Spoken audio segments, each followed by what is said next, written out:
As far as I know, it's GG No Re. We're back. We're back from quarantine. Tonight, we've decided to all get COVID-19 together. At the same time. Woohoo! We're going to make our Constitution saves in real life right now. Everybody make your save. Here we go. 15 plus whatever my con 10. mod is. Ooh, girl, that's a 19. Hey, I rolled a 19 also. Nat 20. 3. Sorry, Jim. You're dead. Bye. At least you know now. You just leave now. You have time to make arrangements. Tonight, we are going to... Because we're talking about what in the world's going on. We played remotely several times. Is D&D? I did not really enjoy it that much. I like the product that we used. Tailspire. However, in general, that's not how I would want to play because I just can't get super invested. Yeah, Correct answer. Like because I'm just gonna play a game on this other screen. Yeah, you could play an actual video game that lets you do a lot of cool stuff instead of waiting around for 13 hours. Yeah. It just doesn't take advantage of the medium. That's true. That's the problem. I wish I was remoted in right now. I mean, we basically treat you as if you are. That's right. This I know. You're remoted in spirit. I'm sorry, I had you muted. What was that? So tonight, afterward, we're going to talk about what we're going to do next as far as the podcast goes and real life goes. But you, dear listener, get to have a little treat. You get to have a little Dear Gary as a treat. Okay? Don't take too much Dear Gary at once. Don't let it go to your head, but we're going to do it right now. And in fact, our first Dear Gary question, wait. What's Dear Gary? In fact, I talked to Stacy before recording, and I said, Stacy, we're going to do a Dear Gary episode tonight. And he said, what is a Dear Gary? Huh. We're To like, which you said, don't you listen to the podcast?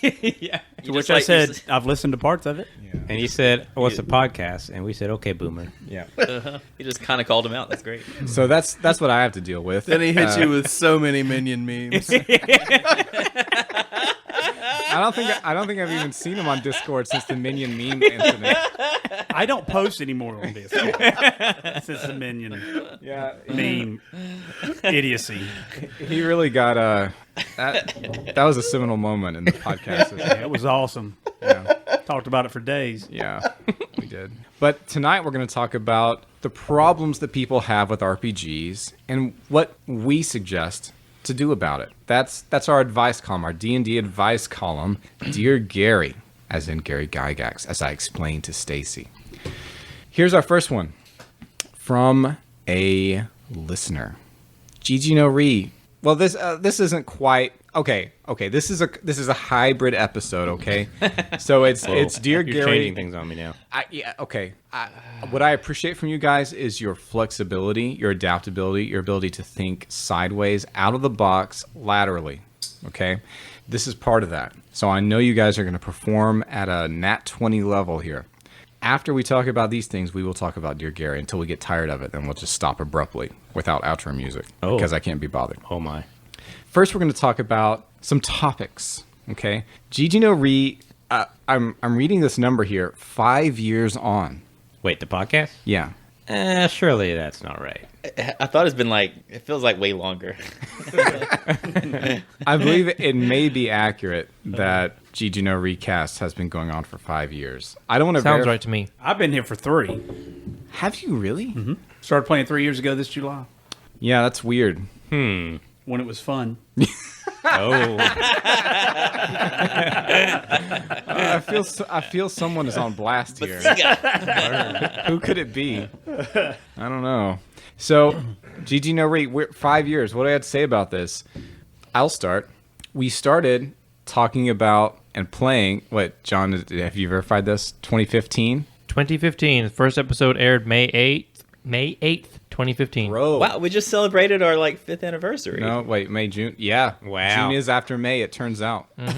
just like a month ago. So let's just make this our 5th year anniversary episode. How about that? So, that's COVID free. wild. That works. That works for me. Doesn't feel like we've been doing this for 5 years. So 5 years. We started with D&D 5e when it was transitioning from 4e to 5e. D&D Next, then D&D 5e. Yes. Running the play tests, and then, but the podcast didn't cover that. The podcast was instead what was it called?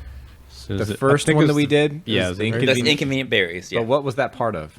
that was part of Wasn't it Horde of the Dragon Prince of Queen? That was- Apocalypse. No, it was no, Prince no. of the Apocalypse. Was it? No. Yes. No. No? The Wait. first episode was character generation and intro. No. Okay, come but on. for what? But what campaign? It was Horde of the, no, it wasn't Horde of the Dragon Queen.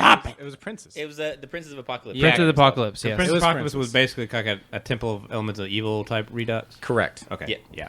Except without everything that made that good, Yeah. like the Hamlet, the classic Hamlet, about which they made a video game that was great. Like they should have just updated it. Because in Prince of the Apocalypse, there wasn't like a cool home-based town area with stuff going on in it. Do you remember that? Yeah, we made our own. I think No. we took over that tower where we like wiped the floor with everybody. We did. Yeah, we did do the But there- tower. And then I think we came. I think someone came and murdered us after that, though. If I recall. I don't remember. Yeah. All that matters is we started with Dungeons and Dragons 5e actual plays, and that was the point of the podcast, to play actual plays and then to review. and then to review them. Yes. And we did that for several of them. Mm-hmm. But then we stopped. because they were bad. They were really bad. Consistently bad. Have they Don't want to do this improved? anymore. No. No. No. We still had fun playing them and recording our playings of them. Sometimes because we are having fun and a kind of at a remove, seeing the misery that we're enduring in real life, but having a joke at it, having a laugh at it. But we decided to stop doing that, so we did other things. And now that's the next turn. We're gonna get to 200 episodes. I don't remember what this one is. It's really close to 200. Yeah. 195 maybe, possibly. It's getting there. So we're going to at least get to 200, but I don't know what the podcast is going to look like then, or what we're going to talk about or play, because I don't have any interest in playing further WotC stuff. I don't really have any interest in playing further modules that I didn't write in general. So what does that mean? We're going to talk about it after the show. We're going to figure that out. But you've got at least a few more episodes of GG No Re. Maybe we'll have 500 more. Who can say? Maybe we'll have 5 more. Who can say? No one knows. But I do know that we will talk about this next question from a dear listener, from a dear patron, which is media products for tabletop RPG adaptation, and maybe how you would do it. If you could adopt a media product or IP for a tabletop game, which one would it be? That doesn't already exist, let's say. Or maybe that one already exists for, but you would do better. That's hard because I feel like they're pretty quick to like adapt to an RPG. Like people love to do that. So what could it? I would say The Witcher. I know that one already exists and it just came out like a year, within the last year. But I think I read about 30 seconds of it and thought it was trash. I mean, just the the world in general, I think is good. It's better. I like it better than standard, WotC, D&D, all their settings basically. Yeah. I think are kind of silly, but all the setting and the Witcher stuff is. I've read all the books and played all the games, so I really like that setting a lot better. It's more realistic and gritty. Realistic in terms of like the politics and the wars and stuff that go on, but the monsters and stuff they usually have a lot more Well, kicking the table. Jeez. professionalism check? I was angry. Guess I who had that to kick was? something. I had to kick something.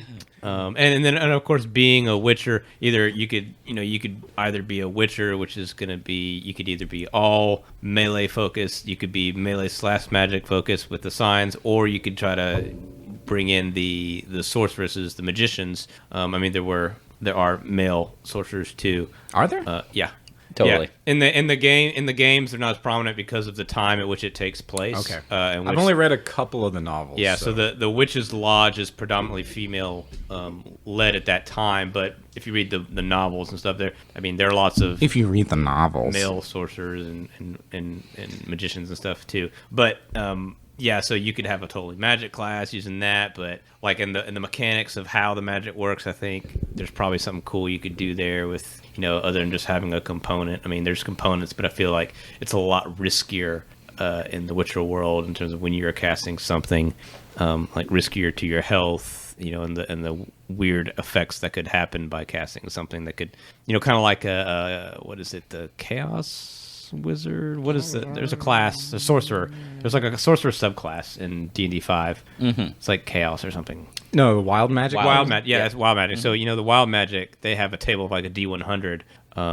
Like every time, it wasn't every time you cast, but under certain I conditions. think it's optional rules. It's for- up to the DM. Yeah, Yeah, anytime the DM elects. I played it once, and I was like, I want this to happen every time I cast magic. Like this thing could happen. It could be really weird and inconsequential. It could be like really horrible, or it could be really good. So the Witcher magic kind of lends itself to something like that too.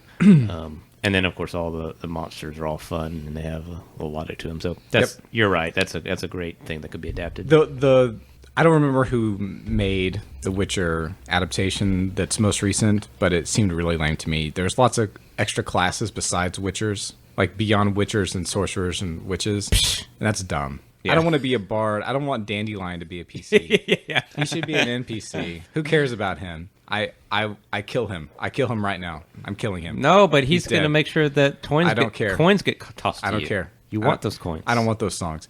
Anyway, an IP that I think would work is like Dark Souls or Bloodborne or something like that. And there have been hacks that I've seen, but they've all been, I feel, kind of underdone. Mediocre.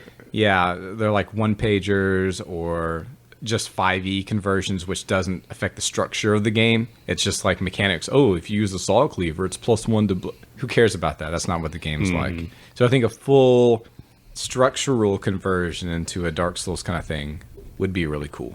I've thought a lot about that in context of Destiny. Yep. Because raids are really fun, and in the game, I thought might be fun to integrate some raids and try to find a way to make playing the tabletop version feel similar to the way it feels when you play in the game. So just thinking through, all right, what kind of mechanics could I create to simulate the hectic nature of gunfights where you've got 15 things shooting at you, you're jumping and flying and sliding all over the place, and but also not get too caught up in billions of dice rolls. And the failure state is not permadeath, it's just lost time. Yes. Like Yep. maybe you won't be able to progress until next week Yeah. when you get together and play again. Yeah. Yeah, because the lore lends itself to that. Yes, and so I've thought about doing something like that. I thought it'd be fun. I think you and I have talked a little bit about it on Discord, and I come up with a couple cool ideas. I really want to flesh it out some more. The hard part for me would be making mechanics for raid mechanics that were not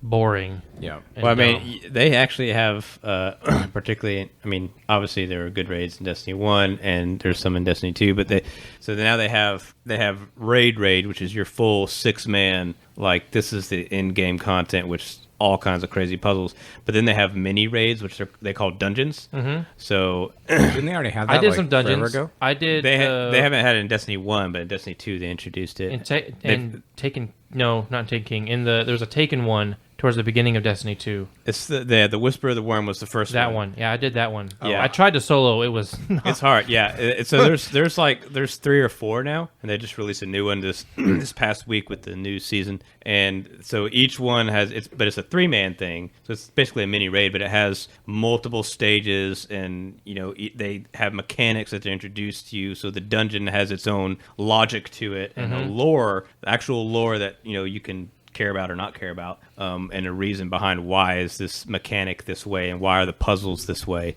and then on top of that it's the boss fights, and how does the combat interlink to the puzzle mechanics that are not combat oriented, so you got to do both at the same time. Yeah. So I feel like there could be a way to do that. Well, that's one of the things I loved about some of the Destiny raids that I played. I didn't play any of the raids in Destiny 2, but in one we had Vault of Glass, and they're bringing that back at the next season. They're bringing it back. Yeah, it's coming back. I'm so tempted to get back into this game. Right? Like, I'm not. if crossplay became a thing, like I could play with you. They specifically said they're working on it right now. Okay, if crossplay becomes a thing and I can play with you, I'll play the game again because I don't have anybody to play with. I might just as a social activity. So what did you like about that one? So what I liked about that one is what he was talking about, how the lore influenced the way that the mechanics made sense because of the lore. And then what you did and how you interacted with it all fit into the lore. And then so that when you beat the bosses and stuff, you were like acting out the story, and it mechanically and also fictionally. It was really cool. And they do require a lot of team coordination Yes. and effort to really figure it out, and then you feel accomplished when you've done it. And it's something that you grind though. You do it over and over and over again. Is it still engaging?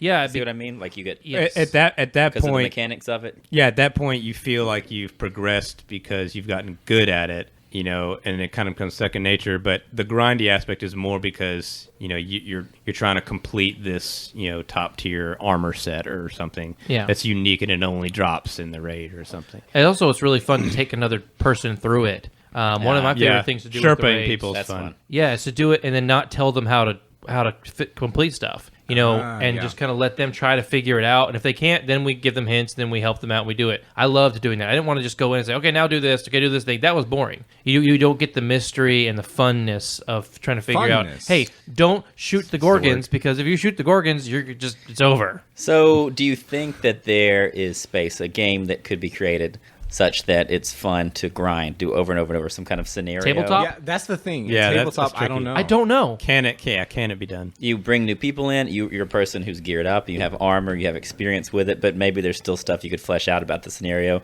that you don't even know yet. And Yeah. you just Yeah. kind of That's one of the you things kind of about- go back and it starts the scenario the exact same way, and you play the whole thing through over and over and over again. If I'm thinking about it like a tactical battle map kind of situation, I think it could be fun if it was really hard, but you would have to weight the modifiers and such that the particular tactics you took had a very large effect mechanically. That's on your- one of the things because that you're I've been relying thinking so about much. a lot. You're relying so much on random rolls in this, whereas in Yes. like a Destiny, you're getting better. You're actually getting better, and there's no randomness to it. Like, No. I mean, you learn it, and you learn how to maneuver certain enemies and be good. When there's so many enemies, a lot of it's about positioning. Yeah, And so I think in the tabletop situation, that's one of the things I wanted to try to focus on, is how to make positioning something that you can easily track and also not get bogged down in just all the, chaos of it. And clearly, one way to not do that is to use something like Tailspire. Right? Like it still seemed confusing to everybody about exactly where everybody was, and think what we it's- could see and what we couldn't see. I think it's too slow. Yeah. I just think it's too slow to facilitate this, because one of the things you have to try to figure out is how to simulate the pace, which is fast. Real life is so much faster than Tailspire. yeah. Yeah. I mean, Tailspire is probably the fastest analog that I've seen, but even then, setting up the maps takes forever if you're not copying it from somebody else, which you can, which is great. So if you can copy it, then that problem is dealt with. But then even so, you have to see what your token can see, which, I mean, you do have to do that in real life too, but it's much quicker. So one of the cool things about Tailspire would be that I could then integrate in some of those like secret passages that are like shortcuts of the raid that you wouldn't know unless you randomly jumped off the edge of the map and then turned around and like oh hey, there's a place I can actually land here. Or they have they literally have. There's always secret chests. Yeah, secret chests, secret tunnels, and stuff like secret that. mechanics to find things. I hate the mechanic of, hey, just roll to see if you find secret stuff. I don't know. Yeah, It bothers me. I agree. It's so Well, so would it be fun as an experiment for you to like map out one of these? But you could literally just print off the map, probably. Yeah. And actually, play with running it even multiple times. Run it once and we have fun with it. Yeah. And then I think us so. try to improve it, try to get better at it, try to take on the challenge in a more creative way. The problem I have with it is that I have to care about it fictionally. I don't care about Destiny. yeah. Yeah, I don't care about the IP either at all. Not even remotely, not even a little bit. Yeah, I think that part of that's Bungie's fault. Yeah. I think there's stuff to care about there that's really cool. I agree. The way they presented did not show it to you. Yeah. They buried it deep down in the first game. Man. And in the second game, it was a little bit less buried, but the main story content that you're supposed to... I know we're going on a tangent here, but I don't care. It doesn't matter. Even the main campaign, it's No just one's like... listening. Only one person is listening. The listener is listening. Yeah, the main campaign was very generic, but like the stuff you really care about, like the bigger picture stuff that's happening in the world, like that's been a slow trickle over 3 years, and even then it's, well, are you going to decide to go into the lore tab in-game menu that they only introduced in like year 2? Yeah. Finally. Well, which to me, where that's where the actual writers have poured their heart Yeah. and soul into it, where you can read these equivalent of short stories that you unlock. And it's just like, if you don't bother to go in there and read it, then like you don't really know what's going on. Maybe you don't care because it just really feels great as a shooter game. Like they've got it 100% correct. But if you don't care about the lore, then you're not going to go in there and read about it. And all these things that they're trying to bring in, you're just like, whatever. I'm just going to shoot stuff. See, the stuff they're trying to bring in that I've noticed is it's better than what it was before, but it's not even about the best stuff. The best lore is not visible. It's still buried. Yeah. All those so stories. that's a thing, though, that in tabletop you could fix. So Yes. in tabletop, I see that the advantages that it has as a medium are problem solving, especially socially. So problem solving outside the box, outside of rigid mechanics adjudicated by a computer, that's something we can do. And that's something you can do even with a tactical, like, war game kind of thing. But then you can also front load it with lore, like when you're creating a character and creating a scenario, you can make it such that when you're creating a PC, you can come to care about the situation. Mm-hmm. Because you're not constrained by what the Destiny 2 devs have done. You can do whatever you want. I don't know. It could work. Yeah, and the lore around specifically Vault of Glasses got a lot. It's very confusing, but there's really cool stuff there, and like it's stuff that's not discussed when you play through it. You don't know this unless you go. Like, I didn't get it at all when I played. Yeah, Destiny. no, you get zero of it. But when you go through the Grimoire, But that's what makes those games kind of cool. To be fair, I mean that's kind of how Dark Souls does it. Like, yo, come on. I would disagree with that. Like, if you don't, like, you really miss out on a lot if you aren't going in there and reading, like, all your item descriptions. Yeah, I'm not saying that you'd, like, super duper get it. Like, I don't, And even then, it's cryptic. Without having someone guide you through it, but... Yeah.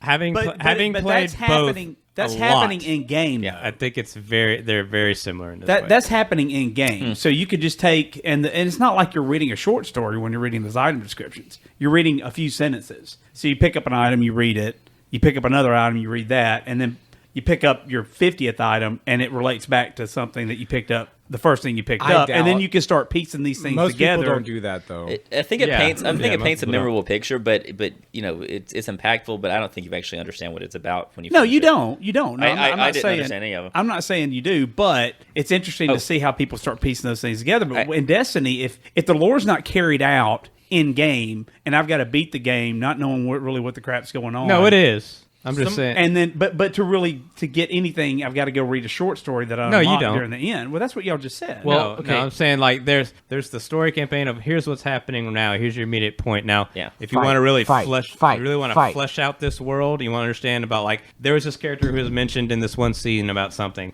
Oh, there's this whole backstory to this character, and it didn't matter at the time in the main campaign, but well, you could read these 10 short stories. To get it. So it's kind of like in Dark Souls. Yeah, you hear a reference to a character or something like that you've kind of encountered. Maybe you did that quest line, maybe you didn't. But then you read this item where they're mentioned, and you're like, oh, you kind of got a little nugget more about them, and it makes paints the picture a little bit. But clearer. Bloodborne, I mean, I think I would argue that there's more of a story there. It's definitely just- is. it's very Bloodborne nice there is little- by far. Yeah, it's And amazing. Sekiro even more so. yeah. Yeah.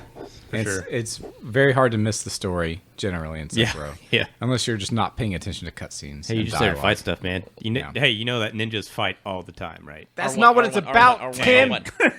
Ninjas like cut people's It's heads off. about Fight all the immortal time. severance. Okay, you have to understand Buddhism to understand Sekiro. got Actually, you have spoilers, to come understand on. Buddhism to understand Dark Souls as well as Sekiro. It's the same story, That influence. no matter what. That's really beautiful. The eternal Well, recurrence of the so same. so I'll say, John, I would love for you to put something together like that, like storyboard it, have flow charts of like the events that could happen in the scenario, and then just start us off somewhere and kind of see what we do with it. And maybe we fail, but you let us have some kind of experience, some kind of not just player skill improvement, maybe physical improvement too, until we meet the combination of player skill plus PC strength to actually overcome the scenario, and then maybe look at other ways of overcoming it. Like, I think that's enjoyable as long as it's fast paced enough and not bogged down with that's a the bunch of key. sheets and mechanics and stuff like that. It needs to be really simple and streamlined. So one that thing we I've can thought do it about- like maybe twice in a night or 3 times in a night or something. One thing I've thought about is, for example, he talked about it's not really about random, do I hit my target? Unless you're shooting a sniper rifle, you're pretty much going to hit them. Yeah. Okay. So I thought, hey, if you're running around with SMGs or assault rifles or something, you can just kill things. You pick 3 things and they're dead. All right, now you move here. Now they're going to have to take shots at you if you're moving. So if you're standing still, they're just going to shoot you. You're going to take damage from whoever can see you. Mm-hmm. But if you're moving or jumping or sliding and you say, okay, Here's are my actions I'm doing. I'm thinking about doing an action economy similar to Pathfinder, like pick your things you're going to do. Yep. Right. And then if you incorporate stuff, now they're going to have a less chance of hitting you. I like to pick 3 things, and there's like some kind of simple way to keep down of cooldowns for like special abilities that you may have. Yep. And then you guys work as a team. That sounds awesome. We should totally play that. You're not going to roll to shoot stuff unless you're trying to do something like shoot a sniper rifle. Sniper or super or something like that. Yeah. Other than that, they're just dead. I like that. I like that. I like it. Or if they're outside of a certain range. Yeah, yeah. I love how you go back to the Pathfinder action economy. Pathfinder 2. is never mind. I can't say that. No, word. but It's that's good. so neat. It's so neat. Just 3 things. Here you have 3 things you can do. What 3 things do you want to do? Yeah. It's nifty. You have 3 things you can do, and then you automatically get to shoot because, as Tim will attest, you do tons of stuff and you're shooting the whole time. Yeah. It's not like, I'm going to shoot this guy, and now I'm going to move. No. You're jumping always and shooting shooting. and sliding all at the Yeah. same time. You can shoot and move. No, that's interesting. So always assume that you're shooting, and so you always Yeah, can that is kill some really number of awesome, people. John. That's a really good idea. Brilliant. So I guess I've been 500 kind of. IQ move here from John. I'm sitting next to him. This is a hard question for me, but a couple things. I really like things that like Dark Soulsy, where there's a campfire and you can make mistakes and you can get better with a player skill kind of way, just approaching problems, being smarter the next time, Yep. and doing that over and over and over again. I think it's fun. That's one of the reasons I like Dungeon Academy so much. There's Wait, somebody kind of a meta. likes Dungeon Academy? there's I like well, Dungeon Hot Academy. takes. Okay. I just come for the parts in the dungeons. Okay. Uh, he likes half of it. And so one thing I thought to make it more fun is I like if you, Dungeon, not Academy. If you TPK, you go back to the beginning of the raid. Yeah, you could do something like that. You can still res like you would in Destiny, Oh, you just start at the beginning and then you just but if keep you on TPK, going? you got to go all the way back to the beginning of the raid, I mean, not in Destiny. I think he's Oh, saying you're that saying in his so in game. Dungeon Academy? or not? Wait, are you talking about I'm talking about. I went back to my idea for the. Oh, okay. I see what you're saying. Yeah, there's going to be The, checkpoints. the I guess. only real failure condition how is it if you works? TPK. We'll say again. The only real failure is if you TPK. And that's like in Destiny, right? I Well, mean, no, Sometimes. no, there's checkpoints in Destiny. There are checkpoints in Destiny, And but raids, yeah. I thought about taking those out to make. You talked about making it fun to grind. Yeah. I thought it'd be more fun to grind Yeah. if there were not checkpoints. Man, I'm trying to think. Like, I But can't I- imagine people doing that in actual Destiny. I find that really enjoyable.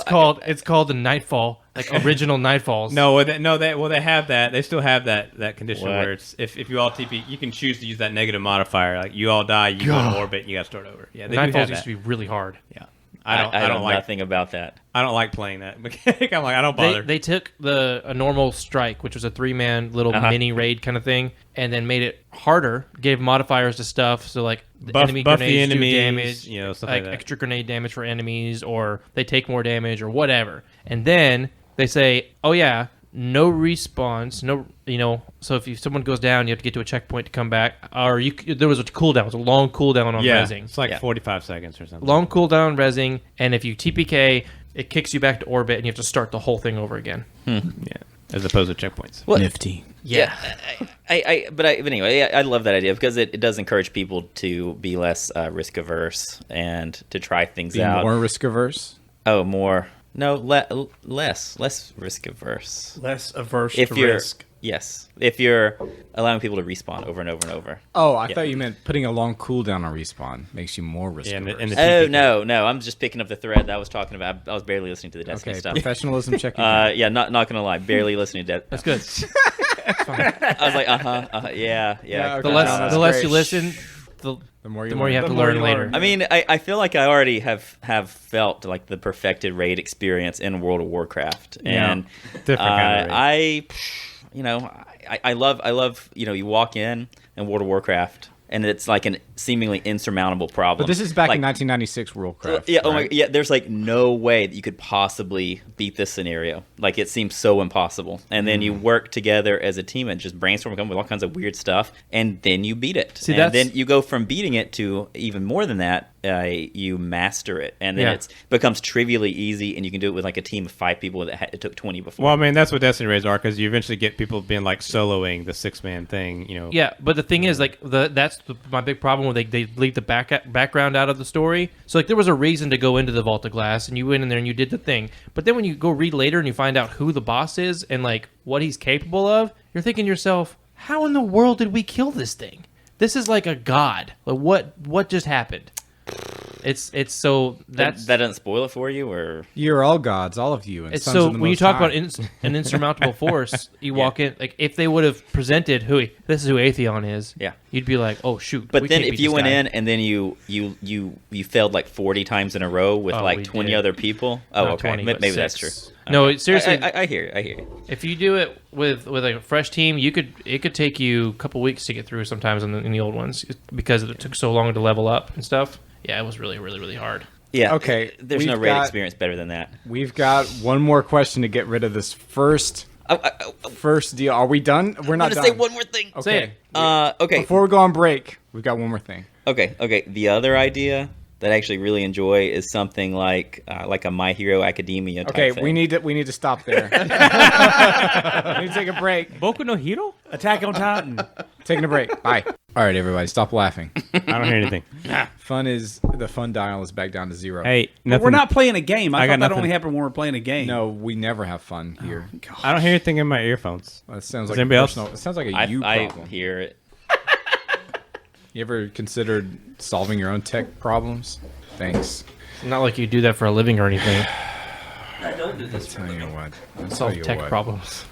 So let's continue talking There it about. is. There it is. Yeah, it was a you Someone problem. pulled What'd you have my cord out. Someone pulled my cord. Which out. one of you's under there touching the cords? Like after 30 to 45 minutes of just straight fun, like back and forth banter. We're back to this. Subscribe to the Patreon to hear the banter. Unfortunately, it doesn't exist unless you already know about it. So sorry, patrons and non-patrons. Professionalism again. Doesn't that sound like a piano? Like a Audio slam- discipline. It does sound like a piano. Because it Yeah. is. Yeah. All right. So we were talking about properties that might be able to be adapted into tabletop RPGs, and Jim had just mentioned My Hero Academia, Then I was immediately shut down. and then we took a break. Oh, okay. That's what happened. Yeah. The good news, Jim, is that it already exists. It's called Dungeon Academy, but not really. My Hero Academia is a superhero school show. Yeah. Well, it takes place in a world where most everyone is born with some kind of superpower, and most of them are probably pretty lame, but then some of them are like really awesome. Well, that's why they don't call it superpowers. They call them quirks. Oh, excuse Quirks. me. Yeah, sorry. So 'Cause, they're I called mean, they're called quirks. Some things are really quirky. You wouldn't call them Kind of quirky though. Yeah, it could be like making you make pins float, but like 6 inches above the desk or An something. average amount above the Average. decks. You know, like this far, like Yeah. 6 Yeah, that's inches. 6 I'm talking about, That's definitely 6 inches. right? No, Exactly. 6 inches. I'm talking about. So in this world, some people are kind of the opposite in the spectrum, and they're like Superman. They're like Superman. Super quirky? Yeah. So what I like about it and what I think is supremely gameable and enjoyable, I love the idea of being assigned like weird random quirks, like weird powers that maybe on paper don't even sound all that great. Like you can make the floor rubber or something. I'm about to say turning rocks into rubber. But wait. wait, What you didn't wait. consider was Monster Energy drink. not Tastes- yet proven to cause cancer in humans.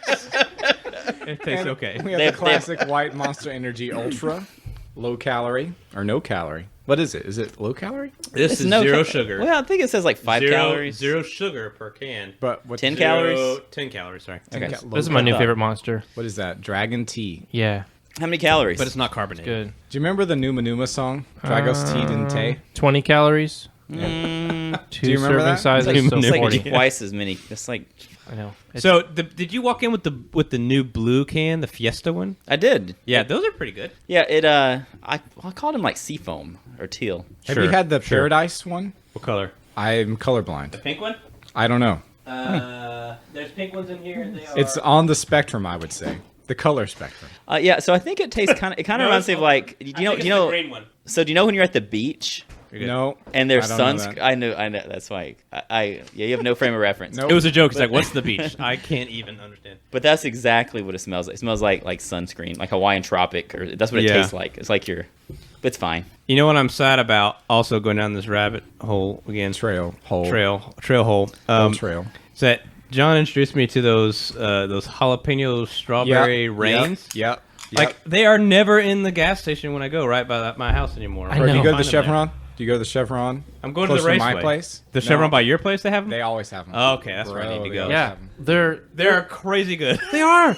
I was that little tint of jalapeno in the back of your mouth. You're like, I don't know why I like this, but I love it. I literally purchased it and was like, this is gonna suck, but they made it, so I'm just gonna taste it, and this is amazing. It's gourmet energy drink. Like, which company is that again? Rain, I think. Okay, maybe they'd sponsor us. Monster owns Rain. They already do. Oh, they do? Do they really? Nice. Yeah, It's just different they branding. made it Like, as Doesn't Coke they made own it Monster? as I don't know about that, but they made it as a competitor to Bang. Bang, yeah. And they basically did what got Bang more did, caffeine and then in they it. just put a little extra creatine than Bang, and just made themselves just like a little bit better than Bang. Yeah. So what you're saying is like one company owns all the energy drinks? I mean, typically, yeah. Yeah, basically. Probably two companies. Yeah.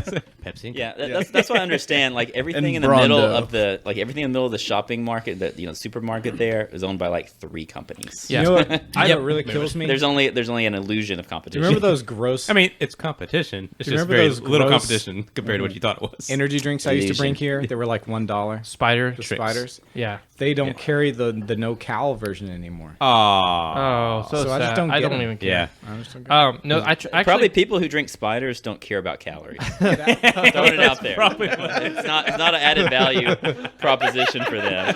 So I actually bought a Coke Zero energy drink the other day. It was pretty terrible. I bet. Oh, I had The one. Coke It was Zero ones so are bad. Yeah. They taste like flat Coke. It was awful. It had like a strong, so the one that was not cherry flavored had like a really strong kind of weird medicinal cherry Yes. flavor to it. It was terrible. I bought a cherry one too, but it I was, couldn't finish it, and I always finish my energy drinks I've like never not finished like an very energy drink. quickly. I didn't finish it either. We should just have an energy drink podcast. I think we're missing our Do target. a blind tasting of like 14 This different is- ones. This is I'll what bring the you my- listeners came in for. I'll came bring in you my here for. powder energy drink that I've been drinking lately.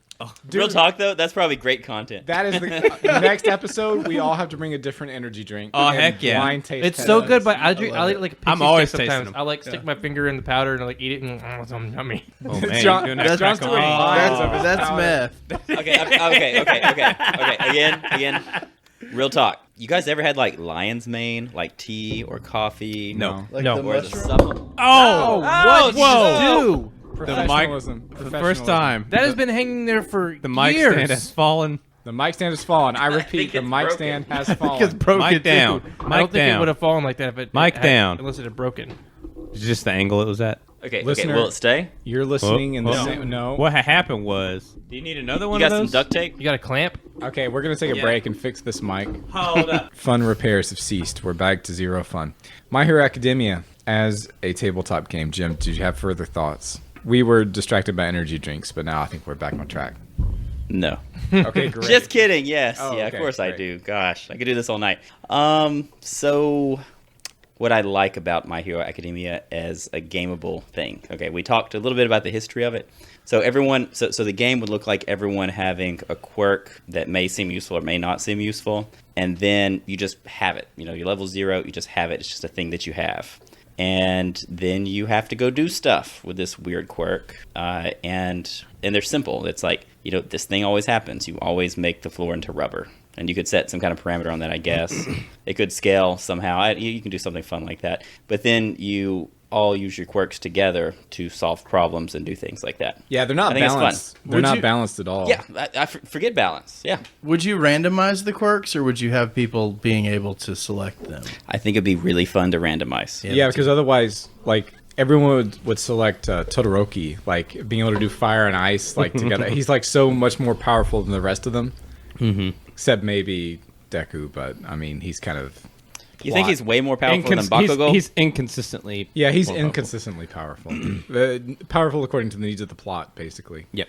And some people have seemingly useless, like the Yes. girl who can just, like, plug in her Her earphones to yeah. things. They can create large sonic emanations at times. But it's just part of the problem solving. It's Yeah. it's kind of fun. Yeah. And there have been superhero games before. I think the first one, I don't know what was the first one. First one I know of was like the Marvel. It was like a Marvel licensed game, but it was really crunchy. Yeah. So I like superheroes as much as the next guy, but I have zero interest in a tabletop superhero game. Yeah, I don't like superheroes in general, but taking, I don't know, some cues from games like Into the Odd where you're rolling this table, and one of your characters will just have like this weird thing that they can do for whatever reason. I mean, I think that's interesting, and it may not necessarily be good. It may be very situational, or maybe not. Maybe you find a way to always use it in a useful way. Yeah, I say that, but I mean, isn't a wizard and a sorcerer basically just a superhero? Yeah, I mean, come to think of it, like Naruto is basically the same thing as My Hero Academia. Yeah. Yeah. Everybody has their own unique power. It's more equalized, I suppose, or normalized. I haven't watched Naruto either. You should watch Naruto at least through the Chunin exams. It's like Okay. first 40 episodes? Yeah, something like that. It's really good. Yeah. Okay. It's fun. So I watch it with my kid. Is that appropriate to watch with my kid? Yeah, mostly. Six too No. young. He's not gonna he wouldn't even pick up on the sexy no jutsu. Sexy no jutsu. He turns himself into a sexy girl with his relevant bits obscured by pieces of cloud. And makes everybody get that happens like nosebleeds once or that twice. fly back. And that seems like kind of a weird power to have.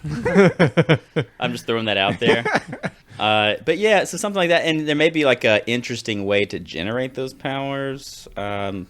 I don't know, just like literally like a random word.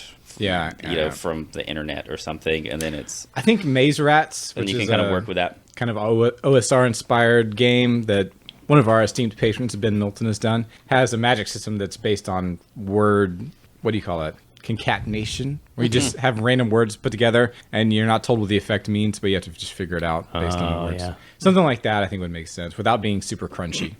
But yeah, I agree. Superhero school, uneven balance, and it's just part of like party-based problem solving with drama in the school. I guess my biggest hang up on superhero stuff is most of it happens in like a metropolis of some kind, and I don't like the setting for playing a game. That's probably my problem. You don't like big cities? Because I think about Naruto. Modern Naruto might be stuff. fun because it's just a different feel than like Yeah, Naruto is mostly out in the middle of nowhere. right. But I wouldn't want to be playing in as Spider-Man in New York. I don't know. Wouldn't enjoy that. Why? It's too real, man. I don't know. Too real. That doesn't make sense. I don't see why that's a problem. I don't know why it's. I can't give you a reason why it's a problem. John, why It's are just- you broken? I don't like the city. Okay. I feel like there are places in cities that are as jungle as any jungle. I mean, come on. Yeah. Okay. I'm gonna give you that, What's up? Community garden. but I just Fight don't want you. to play there. He doesn't like steel and concrete trees. He likes wood and wood trees. You know, Konoha Village is Leaf Village. Actual trees. Yeah, it makes sense. Okay, the other thing, I don't want to talk about Mistborn. Mistborn has already been adapted, but it's probably garbage. I think it literally, like the book that I read, I had a paperback version the first time that was given to me by Alex.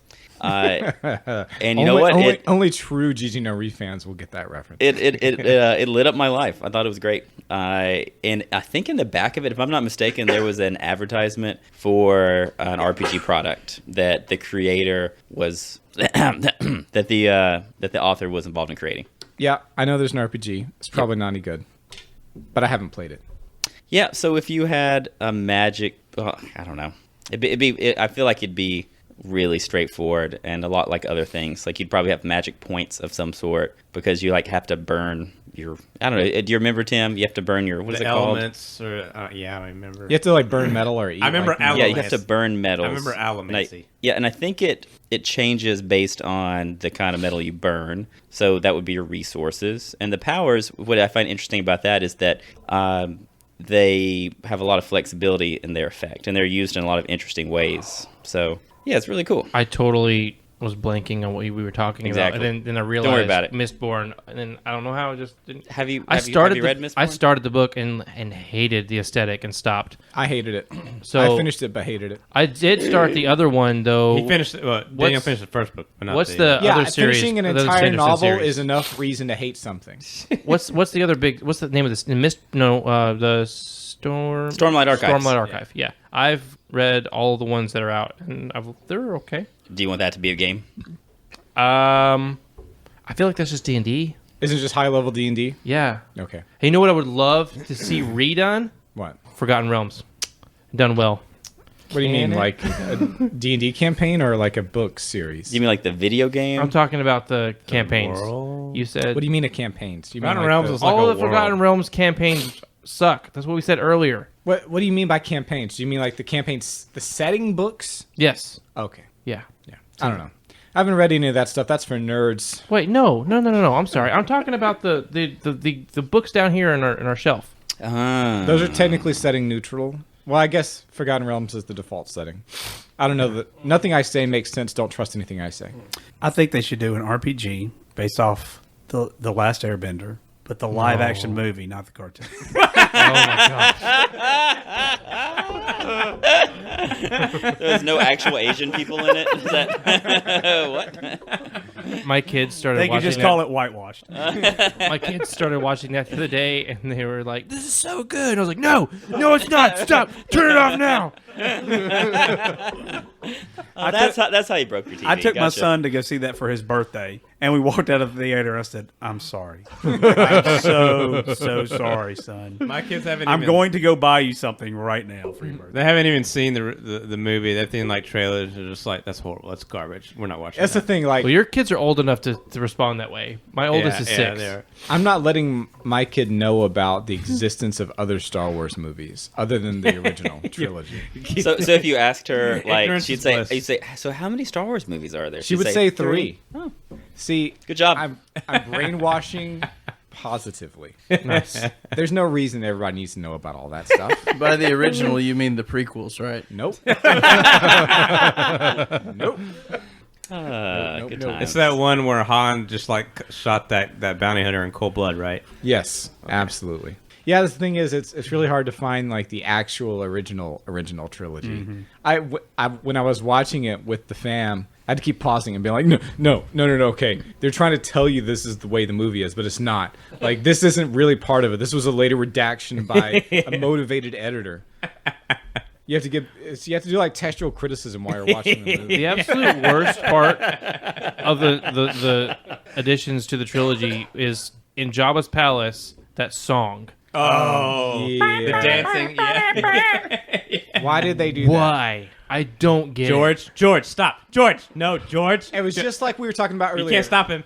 You can't stop George. Some people have one work in them. They get that work out, and then everything else is cringe. Yeah. And you realize that the work doesn't even come from them. The gods inserted it into their brain for purposes unknown, and it was expelled from They were that just brain. the vessel. at the George time. Lucas, Orson that's Scott it. Card. No, guys. I Frank I Herbert. think you sell them short. Like, I wanted to see Lucas's vision of like the midichlorian The trilogy. wills, and the midichlorians. You know what I'm talking? Yeah, the midichlorian. He totally planned for it to be like there's a microscopic universe of midichlorians, Yeah, I remember and that's where the action really happened. No, are you That's where making the that real up? story was Are happening you this whole serious? time. I'm totally serious. I Isn't swear. the He said it in midichlorian? He was talking. a He was planning series 3 on movies based on the Disney Plus? midichlorians. It's like, Seriously? to get big, to think bigger, you have to think That'd be smaller. awesome. That's right. No, I'm thinking of the Mandalorian. So you guys, you know, call him a fool, but maybe the first 3 movies would have been better if they had been made in the 70s. How Point stu- Point Okay. 1, episode 1 through 3 probably would have been better if they had been made in the 70s. Yes. yes. Okay.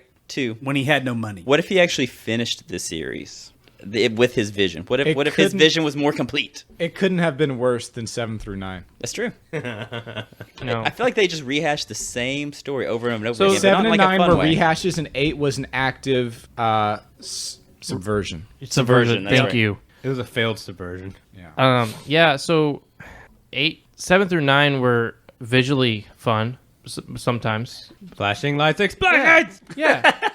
I'm But- consuming product, and I'm getting excited for next product. Right. What if they had focused on, like they couldn't present so many visuals because budgetary concerns, and had to focus on like acting and story? It'd be just Acting and story to people Yeah. don't like that these What? days. That's cheap. That doesn't cost money. What if they had some kind of rudimentary autopilot? Just like AI generation of the story, it would have probably been better than 7 No, through I 9. mean like that whole plot arc where that lady had to stay on the ship because they didn't have any Yeah, sort like of she- autopilot.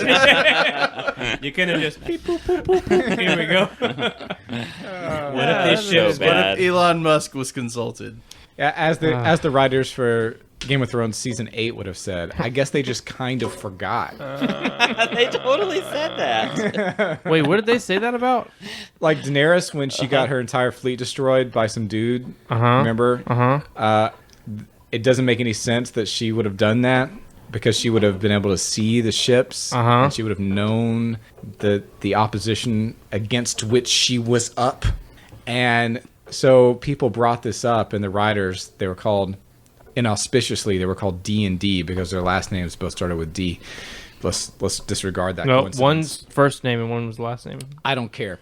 That Anyway, is ridiculous. Right?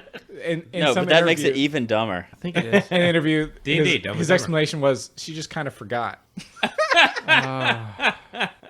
Just kind of forgot. Oh Yeah, my gosh. you know- just like she kind of just forgot her Starbucks cup on the table. Exactly. I Or under thankfully- the chair. I've blanked out so much of it, thankfully. I don't know. Thank heavens. Okay, but you know what you can say about the last season? It was visually stunning. Yeah. That's the yes, thing. you can. Something for everyone. 8 out of 10, something for everyone. The people with their noses to the grindstone, the engineers, the dummy smarties, the people who just know how to make things work, they're still doing their craft. They're getting it done, and it's better than ever. Yeah. But all the creatives are garbage. Yeah. It's so bad. That's just the way it is. Things will never be the same. That's just the way it is. Oh, yeah.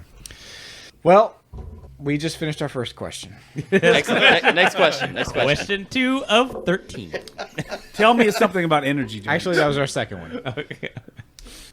This is just the first thing that I was sent on Discord by one of our beloved patrons. He had two things: Gigi Nori 5 years, media products, and then just a nostalgic trip through the 5-year history of not D&D. Gigi Nori, that's what this podcast is called. Bone Magnet, Inconvenient Berries, and other underappreciated mainstays. Oh my. The greatest hits of Gigi Nori. Bone Magnet, if you guys are not familiar with this, which I don't think anyone who's listening Well, to this is not familiar with this. It happens though somehow. In It's lieu so of funny. Aces needing to not be physically present. Bone magnet. Thank you, Tim. This was when we ran Deep Carbon Observatory by Pat Stewart, Scrap Princess, with the system of what in the world is happening with these sounds. That's Jim over there. So if you take this little You guys all looked at the end of the table when that Yeah, we're happened. looking at you, Stacey. I'm just sitting here. if you take this little bar, the little bar that you tighten up the mic stand with, if you play with it, it Play sounds with it. really. Do it. Listen, Bro, I'm just moving it back and forth. that's some sci-fi sounds. We could have used that when we were doing Mothership. Oh, okay, all right, that's enough, dude. Mine doesn't do that. I'm sorry. Like orca energy. Why is mine so squeaky? Mine doesn't do it either. Yo, Yours is just special. I don't know. Okay, everybody stop. I'm a special boy. Mine's been so squeaky since the surgery. The novelty is worn off. Oh. So we played it with the mechanism, or the mechanics, this rule system of Into the Odd. And in Into the Odd, when you're creating characters, you roll on tables that determine, I guess, what would later in Electric Bastion Land be called like your class, but also your starting gear. Failed careers. Yeah. Okay. Hipster British person, Chris McDowell, failed careers. We know it's just your D&D class. All right. So some of them, if you roll bad for stats, you get a cool magic item. One of them is a bone magnet, which is exactly what it sounds like. But because I'm an idiot, we encountered a boneless giant with only cartilage for its structure. And I somehow was peer pressured into ruling that the bone magnet would work on this thing. Go ahead. So, well, No, you go. I mean, to be fair, I think the argument was made that that cartilage is involved in the creation of bone. That they're kind of similar, and it's not the hydroxyapatite that is the essential component. The calcium hydroxyapatite. Yeah, I don't, and it does provide the structure. Yes. To the entire form of the creature, which is basically its bones, its skeleton, you might say. It's basically all bones instead. Cartilage are basically, if you have cartilage but no bones, your cartilage are basically your bones. Mm-hmm. So that was the ruling that allowed this certain thing to happen. And the other thing is I think he tightened these rules up probably partially in response to this incident. When using the item, the Arcanum, in its intended way, there's no check required or no save. But if you're using it outside the wheelhouse, you might say, then you do have to make a save to make it work as you wished. So they just kept wanting to make the save so they could get the bones to fly apart and insta kill the creature. So Well, it wasn't mainly that. Like way before that guy, we were doing this on everything. Everything It that was- we met. yeah. It was basically like I'm Magneto, but instead of metal, it's bones. Exactly. I'm ripping them out of you, or I'm pulling you towards me, or shooting you away. Yeah, that's right. And so we had lots of things. I was like, can we rocket jump with this? Is there a way Can we to use repel the us up onto the There's wall? a pile of bones here, and I need to get up on that wall. I want to get on the dam. You know. Yeah. Can I go the opposite direction? it did provide a lot of interesting, fun stuff that you could only do in a tabletop game, and that's partially why it was good. You can't do that in a video game. All these discussions and lateral problem solving is not possible outside of tabletop RPGs, like we were talking about earlier. So that was fun. I'm so upset that I didn't take you guys up on your invitation to play when you started that campaign. Yeah, you will live with that regret for the rest of your days. I know. The next thing that he requested that we talk about is Inconvenient Berries. That's the first Oh, episode. man. That's episode Yeah. 1. Moose remembers this one. Prince of the Apocalypse. That's when we realized that something was rotten in the state of Something was amiss. Washington. Where Guys. WotC is. Isn't Wizard of the Coast in Washington? Seattle, right? Is it? I think it's Seattle. Yeah. Yeah, okay. Yeah, they're 10-mile hexes, and we found some kids that were like They at were least tasked 10 by the miles. parents to go pick berries. At least one hex, which is 10 miles from their home. Like, wait, you're sending these little children to go pick berries 10 miles away? Wow. So we were thinking, are these kids vampires? Are they really children? Like, we literally explored this. I don't think you have to be a helicopter parent not to want to make your kids go on a 20-mile round trip to pick berries. What a parent. See, and that was the first instance of several where we realized that there's an extreme disconnect between whoever's making these maps and these hexes and these distances and who's writing the material. Exactly. Because remember the next big fiasco with distances and maps? That was the Jungle Island thing, Yes. right? The What was fi- that The called? Jungle Island. Tomb of an Tomb of Island. an Yeah, Annihilation. the 5-mile volcano peak. Yes. 5-mile wide volcano peak. But this brings up one of my favorite. what was the dinosaur called? Oh, Ankylosaurus. Ankylosaurus. Ankylosaurus. which Ankylosaurus. all of us except John thought was called Ankylosaurus.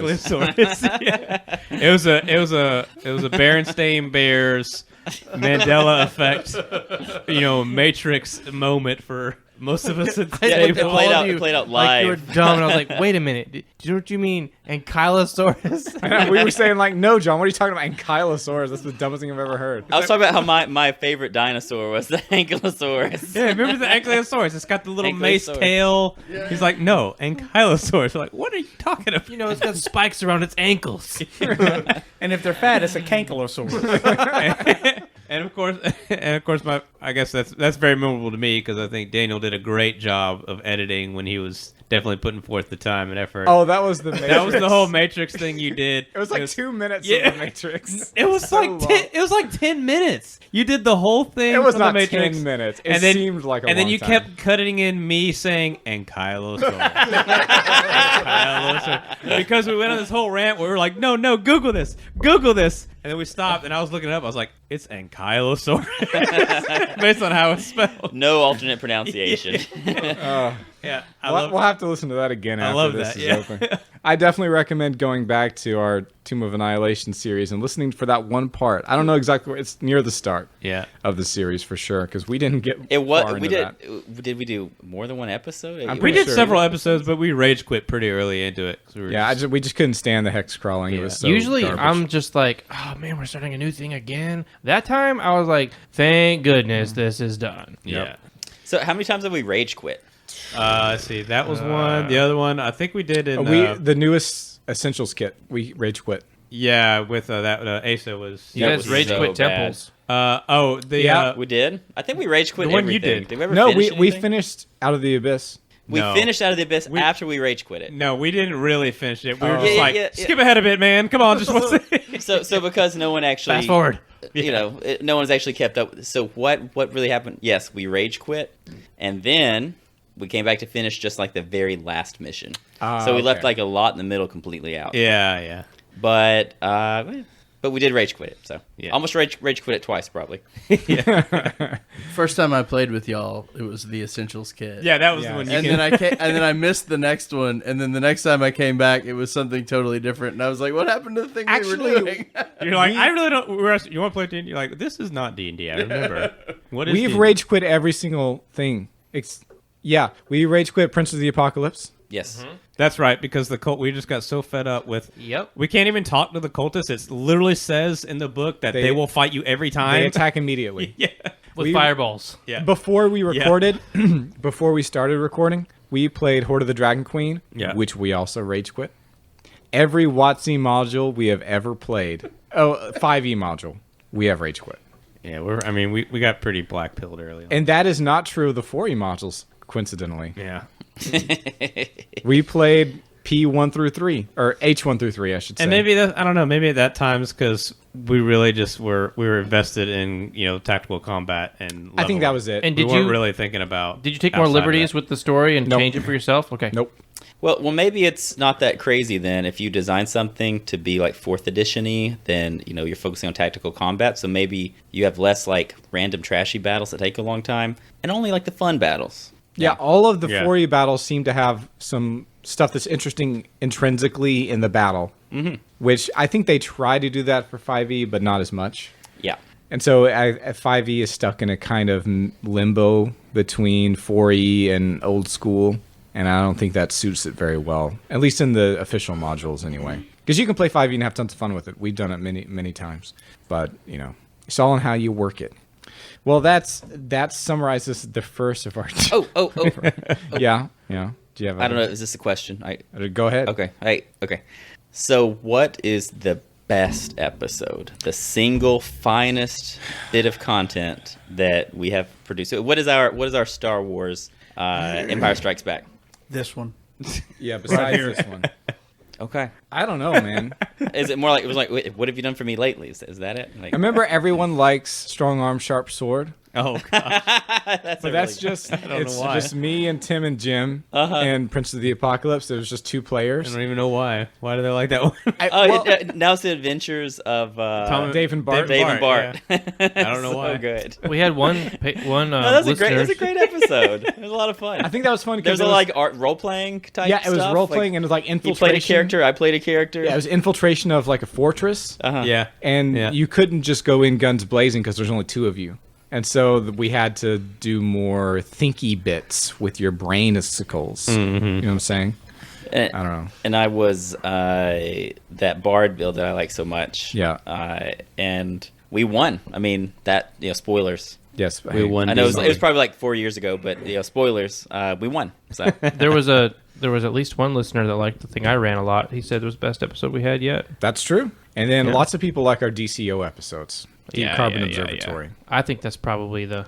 If you're going to listen to Empire. one thing, that's probably it. If you go too far back in our catalog, the sound quality is just really rough. It's still not good at DCO. The first episode's probably pretty funny to listen to if you can bear the sound quality. The Inconvenient Berries, it's kind of funny. But yeah, I think we've had some decent runs, but I guess those would probably be the best ever. And a lot of people characters calling the dear listener a character. I think we had some pretty fun They to listen like- to Alabama episodes. Alabama was yeah, good. Dear Garys seem to be well received. I think they're fun to do. They're easy to do. It's like the free-to-play MMO of our episodes. It's easy to do. It gets people hooked. you know. Everybody can dip in. You're not missing anything. There's no preparation you have to code. You don't have to code anything. You just steal stuff from other people. Yeah, it's easy. That's what I would say. yeah, I really love the topical episodes. I think they're always interesting. They're fun, good to record, and actually fun to listen to. I've got, let's see, 1, 2, 3, 4, 5 more questions. These are more classic Dear Gary questions. Okay. I think we might be able to get through these in the next half hour. Let's do it. Let's do it. This is from RD&D. Oh, Yes. Roll Tide or Nah? Dude, Roll Tide or yeah. Nah are great. Come on. We should do another one of those soon. Oh, that was Did the we first, have the more first than Roll one? Tide or Nah? Do we have two? Wait, did we do 2? We did 2. Oh, okay, we did. The first one was so. Anyway, sorry to interrupt. Go ahead. Yeah, those are Kino. All right, this one's from RD&D. I just bought with my friends the starter set I don't think this person speaks English as a first language, but I like the Latinate construction. I just bought with my friends the starter set, subject, verb, object, for our first game at D&D, and I'm so excited. Can I ask you some advices from your experience? So the starter set is the one you ran, not the Essentials kit that we just most recently The ran. Minds of Fendelver. Yeah, Fendelver. Lost Mine of Fendelver. Okay, new DM Stacy, who's been DMing for like the entire world apparently since quarantine. Do you have any busy. advice for people running the Lost Mines of Fendelver? Play for almost 3 years with a bunch of a-holes who put you down all the time. That Stacey, toughens your Stacey. skin. You don't know the rules after 3 years. How does that help you? And we also keep changing the rules. I mean, that doesn't help either. To be fair. I know I know what happens when you roll a crit now. You know why? Because I started DMing. That is really funny. We might have glossed over that. I don't know.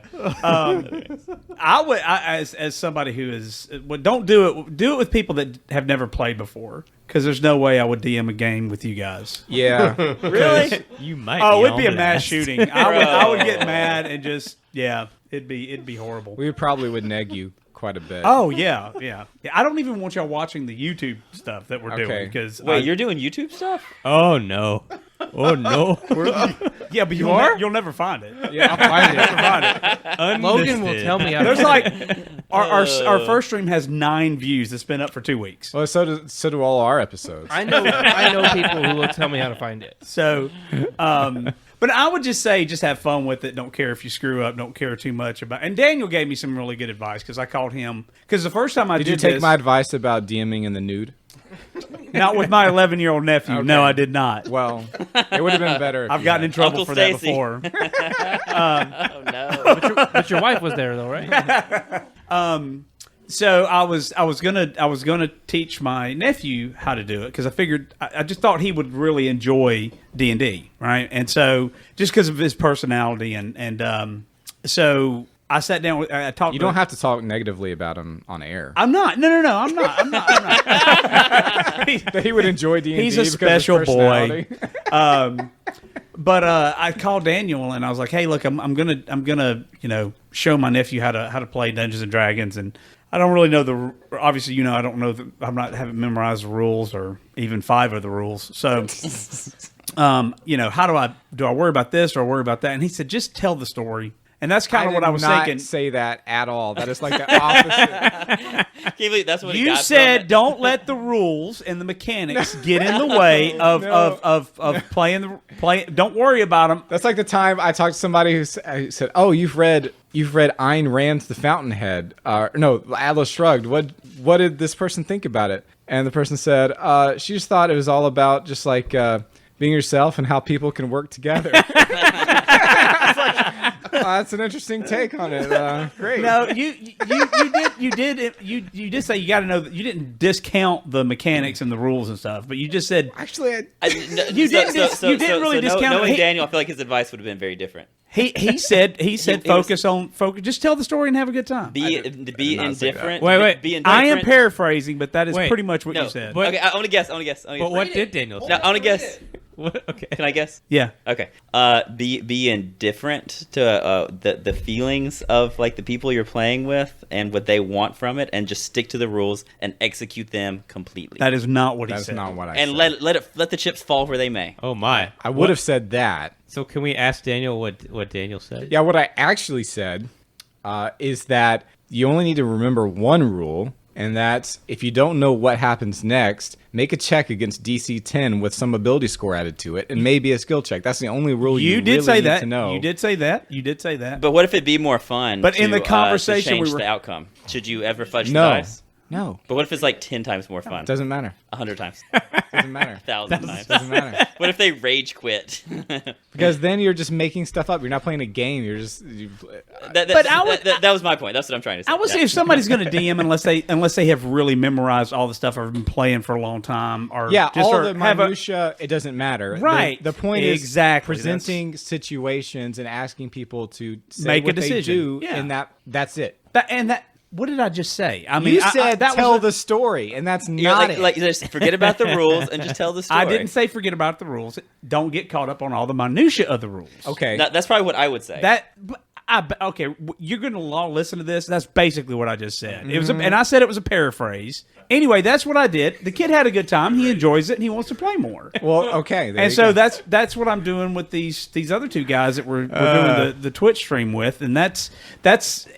I mean, if I don't know a rule, I'll just kind of make my best guess, and I'll go up and I'll look at it afterwards so that I can. There you go. Do the rule the next time. So do you think it's a good idea to interrupt the flow of play in order to look up rules? I feel that I'm on blast. At times, maybe sometimes, but if you're doing that all the time, it's gonna it's gonna be boring for everybody. Everybody's gonna tune out. There gotta be a flow. You gotta keep up. I'll give you an example. Last week we did in the Lost Mine of Fendelver. When you get into the Cragmaw hideout, there's a room right there on the right, and it's got. Well, I cut it down to 2 wolves because it's sweetie pie. Well, there's only 2 players. And so I'm taking it a lot easier on them than was how I was treated when I first played. Should have made it 8 wolves. And a kindly orc. Kindly. I misunderstood too. He's like, no, don't shoot. Do I not bleed? Anyway, he cast animal handling on it. And the way I was reading it is that he could not charm and calm these animals down, but it turns out he could have. So after I looked it up, did some research on it, and then afterwards I got on our Discord channel and I said, hey, you could have. So next time I'll know what that does. Yep. It charms animals. I wouldn't get, if you don't know what to do, make your best guess, as logical as you can, and then look up that situation afterwards and keep the game moving. I agree completely. So okay, I got an interesting scenario then. So what if in an important part of the game you make the wrong call, and then everyone goes and looks it up, and it turns out you were entirely wrong, and there were dire consequences to your error. What do you do as a new DM? Do you roll it back? That's tough. As a boomer DM, I say get over yourselves and deal with it. I would roll it back. I may roll it back. Sweetie Pie Daniel here rolls it back. It's your fault. If we're intending to play it according to the rules, or even according to physics, and I just totally, like if we're playing a sci-fi game, God forbid. Vent the whole cargo hold. So I really liked that episode too, by the way. Mothership was fun. That was a good one. Mothership was fun. That was my least favorite. Not any shade toward Mothership as a game. It's just as a genre that I just don't like, because science is fake and space is also fake. And the moon landing also fake. Nothing exists outside of this flat Earth. Yeah. Rectangle. Imagine living outside the Earth. Couldn't be me. So if I made a call that was just wrong, because I don't see the GM as the ultimate arbiter. I see a reality external to the GM, which the DM is the noumenal realm. And the DM has possibly the most unfettered access to this realm, but sometimes he's blocked. Sometimes his own ignorance prevents him from grasping that essence that we later grasp. I say it's okay to roll it back if it's not too much trouble. Are you talking about like in the game or afterwards? Man, look, everybody went home. They were so pissed at you. They went home. They never want to play with you again. They went home, and they realized that you were actually totally wrong, and you were just being so stubborn about it. I don't think I would be that stubborn if I was wrong, and if it was a crucial thing, and it totally. Oh, you just thought they were being complainers, but actually they were right. Yeah, I was joking. Okay. But I would listen to him, and if that's the case, and yeah, I would roll it back. I wouldn't have a problem with that. Wrong. Never show weakness. I wasn't saying that in order to agree with you. I just happened to agree with you. I don't. Now your players will never respect you again. So Stacy, would you fudge a die roll? What do you mean? Like would I lie about it? Yeah. So that's when you roll it and say the outcome doesn't seem that fun. It's boring somehow. No one knows other than you. I haven't yet, but I've only DM'd a few sessions. Don't do it. It ceases to be a game. Do it. No, it becomes like a AAA. It becomes like a Naughty Dog game. It becomes like The Last of Us, where you just have them to QTE, and you're like, oh, you just keep tapping the button. Oh, you died, but you didn't really die because you just keep reloading it and tapping. So I tell you what I have done. I did roll back the thing. or I changed it to a house rule because some people, I read up on it, some people do this. On the death saves after combat's over, I say that they go ahead and they can revive up to 1 point. Now, I told them I'm going to do that during this time so that they can learn and level up and get used to all that. And then once they know, we're not doing that anymore. Okay, that's not fudging, though. Fudging is when you roll a dice secretly and then lie about what happened. Yeah, like say you're not really sure if someone dies or not. Like, so there's some kind of circumstance, and it seems like death could be a possibility. Or you even say, oh, you took the poison dart, you're dead. And they say, no, wait, I think I do this. And you say, okay, I'll give you a shot. You roll it, and it does in fact kill them. Okay. I think I would. But then you say But then you say that they made it. maybe it'd be more fun if he doesn't die. Maybe you up the stakes somehow, I and it think becomes I would more stick to that interesting. dice roll. I mean, I like the sticking to dice roll. I mean, even when we're doing it remotely, and I'm saying what the dice are. I'm not. You don't even roll the dice, do you? No, I don't. Jim, would you fudge a dice roll? Yes. Would you really? That's why Jim and I have eternal enmity with one another. The yin and the I yang. think that if in the Or perfect would I? situation- I might. Let's I see. I have definitely not tried that hard to really care what the dice says before. That's true. The only time I would fudge a dice roll is if I called for a die roll and then 3 milliseconds later realized I shouldn't have called for a die roll at all. Yeah. Yeah. Yeah. And I should have just made a judgment that I wanted to make in the first place. Like, Like, if I rolled so- something behind the screen and realized it is an absolute instant TPK, I might fudge it and give them a chance. I'm not gonna let them off, but I might feel make that way it. too. I might soften the blow a little bit instead of just ending the game right there. Yeah, like I've definitely had regret about circumstances, and if the party doesn't really seem like it's fair fictionally or narratively or whatever, they're really giving me a lot of pushback. Then yeah, we can make it go the other way. We can give them a chance, and that's more interesting because you're all participating in the space, and maybe their picture of it isn't quite the same as yours in some important ways. Like, if I had a group running away from some wizards and my wizards were throwing fireballs at them, I might make a few fireballs miss. Yeah, fictionally, I don't think. Yeah, okay. That's referring to the end of our Princes of the Apocalypse. I actually felt really, Five really fireballs sad. is I a felt lot of fireballs. seriously sad when Shadow died. It really hurt me. But one of the things that they're going to have to get used to as a new player is I their was character bitter. dying. And I've already told them, have 2 character sheets ready. Bro. Like, have 2 of them. I said, because my experience was I spent 3 weeks, like hours every day, creating my first character, because that's why I got into D&D in the first place. It's character creation and that kind of stuff. And I spent just everything I could think of, every kind of detail of his backstory. I died the first night, and I was pissed. I'm not a killer DM. And you're not, but and just a few weeks later, we had a TPK. Like, everybody in the party died. You died 2 nights in a row, I think. No. You died. You had 2 characters die in one night. Yeah, his second character Yeah, died. I think I did. Yeah. Yeah, caution is a hard lesson. All right, next question. I don't mean like I don't want to be a cleric anymore, because, wait. Sorry, I've got to interpret this as like a dumb person. No, I- read it as written. No, that's what I'm trying to do. Okay. I don't mean like I don't want to be a cleric anymore because it's so boring. I mean as in when you step back and look at the character and their actions and you think, wow, this dude is a huge a-hole, but then you roleplay them anyway. This is under the topic, have you ever played a character you hate? What? I don't understand. Yeah, what? Okay. How do you play a character that you choose who your character is, right? This is the discussion. No, I think you could play a character That's not like you are, and therefore you hate. yeah, them? that's like morally or ethically the exact opposite of you in real life, and that you don't have a lot of contact with. I don't know, in your experience, like you don't. It's hard to even picture what it'd be like to be that person. I've played characters where I was forced to randomly roll attributes and characteristics about the character, and I hated the character, and I still had to play it. Yeah, But how'd you handle that? I just played the character. yeah, but were your actions? No, I mean, still, did they feel like your own? I mean that or was it literally- the character's actions? No, it was and the you character's faltered? actions. Like Yeah. I played the character. I don't mean like I just played the game. I mean I played the character the way that they were meant to. You tried They- to method they were. act. If it were me and I got a character that I hated, either they developed into something I didn't like because of roles, or I was randomly forced to pick something, I would just, I forgot where I read this. Maybe it was like an Apocalypse World forum or something.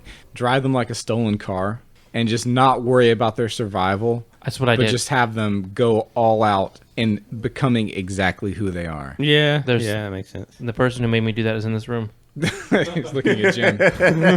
What'd I do? It was in the Maze of Blue Medusa. I hated that character. So oh. It Yeah. was terrible. It's good times. So having a character you hate is actually freeing. It's a wonderful experience. That is so true because I experienced that where I was like, you know what? I can do whatever the hell I want to do. exactly. I want to run into this room. I'm going to run into this room. It's like, If but you I die, don't even care. then great. And if Yeah. you live, it's a great story. I think I did die. And I think that's the first character I ever had that died in any tabletop RPG. And it was because I didn't care and I was just running anywhere, didn't care. Also, I resent the implication That a that cleric having is a not cleric fun. could be boring. Yeah, I was Oh like, my gosh, Yeah, yes. I love clerics. Clerics Well, you are know, they awesome. may not be a very spiritual person, or Well, no, I could see where if they're talking and mechanically, they just don't really like get it. I guess if you you're know? just playing like I've never played a cleric that just healed stuff all the time. Yeah, I could see where if you were in it not for the fictional content first, or in just a pure dungeon where the only relevant fact of your clerisy is turning undead, and all you're doing is just healing and turning undead all the time, I could see that could be kind of boring. Yeah. So you're just like Yeah. a worse fighter that sometimes does heals. Yeah. I can But see- what about someone who's just, say you're a pretty extroverted person, and it's a very introverted character? Like that for me is really hard because in games I tend to want to speak up a lot as a person. I think you can make up for that And- with inner dialogue. Yeah, Or just saying what you want to happen, but you're just frustrated at what you have to make the character do. yeah. I say. But I think that's a fun challenge to do, is playing something against your type. But if you can't do it and it's going to make you miserable, then just play to your type, your Yeah, own sure. personality type. So is the most fun character one that's most like you then? I don't Except think so. awesomer? I don't think I think there's a pleasure. Superpowers? none of A my characters pleasure are awesomer in- than I. in each variety. Because sometimes you play like an RPG on the computer and you make characters very much like you, and there's a certain pleasure in that. But there's also something in getting this random assemblage and then just doing what you can with it. Yeah, I love that. I think it's great. However, sometimes I feel exactly how the writer of this excellent question feels. Yeah, I apologize for saying the person's dumb. Maybe they were just, Foreign or like and they're they- not foreign. not- okay. Maybe they were just 14. It's quite possible. I don't think that's better, Daniel. But yeah, but I think there's a middle way too that's fun, where it's not exactly your personality or random, but you're choosing from a preset template which you get to customize within, so you can kind of pick and calibrate your level of identification with your character. You get to choose it. I like that. So, like when we played the final girl, for instance, a lot of the characters did seem kind of detestable, and they kind of got worse as it went on. Yeah, that was a fun episode. I've kind of mental blocked that game. Oh, Did you it's not so like it? good, dude? It's fine if you didn't like it. Did you not like it? I don't remember. I don't remember. I remember I played it, but I can't even remember what it was. It's a horror slasher game. Only Oh, I one person hated could it. survive. Yeah, it was a horror slasher game. I hated it. I hate that stuff. Okay. I thought it was Fair. pretty fun. Fair. It's not the kind of thing I want to play all the time, but Yeah. And in that game that you mentioned that we won't say that. You could beep out the name maybe, but Maze of the Blue Medusa. I intentionally made it so that these people were like despicable people, like they were the dregs of society, and you really wouldn't care that much. Yeah. I wasn't expecting you to get that attached to it because it's an extremely complex and like dangerous kind of place that you're in, and it's You wanted very easy to us- die a lot. You wanted us to care more about the place than the characters. And yes, exactly, and use them as stolen cars, like Daniel Yeah. said. Well, I was not mature enough in my tabletop gaming to be able to appreciate This that. is backed up by the fact that I made it like near instant respawn by just like re-rolling your character. You use we were using Yeah. like basic D&D rules, with some random basic G&G generator. yeah. I think Yeah, we're and using then you rolled on a favorites table, and to that was it. You just did two Yeah. things. Yeah. And then here's your character rolls back in. Here comes another crazy person into the grinder. Anyways, so All right, next question. How can I make my fighter a useful and fun to play member of the party? This is a 4E question. I'm thinking of multiclassing to Ranger, but I don't know if there's a more useful, more fun thing to do. Multi-class and a cleric? This is 4E, but the question itself strikes me as I don't understand that mindset. Like if I choose a character, it's already fun for me, but I guess if you're doing 4E, then your evaluation of usefulness and fun is purely mechanical. But even so, I don't think that's true. We've had we've had situations in 4E where people use their like at will weak baby powers in really cool ways. Yeah, like it's hard to determine what are they considering as fun in that scenario. It's like, Yeah. what do you think? Is it you thinking it's lame because you're just a fighter and you swing stuff? It's like, well, I mean, everything in 4E is a power, a spell, essentially. Yeah, it's surprising to me this is the fourth edition question because everybody had like these superpowers that were like spells. Well, maybe the 4E fighters are tanks. They don't do like DPS really. I mean, they have a couple DPS options. Probably in They're some of their mostly- DLC or something. I don't know. Yeah, they're mostly meant to just be sticky and have people attack them and not like do anything. Maybe you just have to embrace that if you know that ahead of time. If you're in a 4E kind of game or tactical game. Yeah, I think my advice here would be, what are you trying to optimize in this experience, and probably be combat fitness, and then the acceptance of their different roles, which are like explicitly listed. I mean, there's striker, defender. What were they? I don't. You guys remember that, right? Like there are four Yeah. explicit roles, Yeah, and each there's- of the classes okay. fell into one of those roles. There's leader, which is like clerics and warlords. Yeah, like buffs and stuff like Yeah, that. strikers, which are rogues, like DPS class. Yeah. Warlocks. Defenders, which are fighters and stuff, and then controllers, Controllers, wizards. that's right. Like, yeah. I So- think you're right. It was 4. Yeah, so it's kind of baked in. So you kind of pick whichever role seems the most fun, and you just try to optimize it, do your best. So it's not all about just what DPS you can do, and it sounds like that's what they're trying to kind of blend in. Yeah, maybe also just make it up in the role play. You know, I mean, Yeah, that may be a situation where there's not much going on in that department. So yeah, just make your character play off of it somehow. Either your character loves protecting other people, or your character hates it and is always dogging everybody because he's having to get in the way of swords for them or something.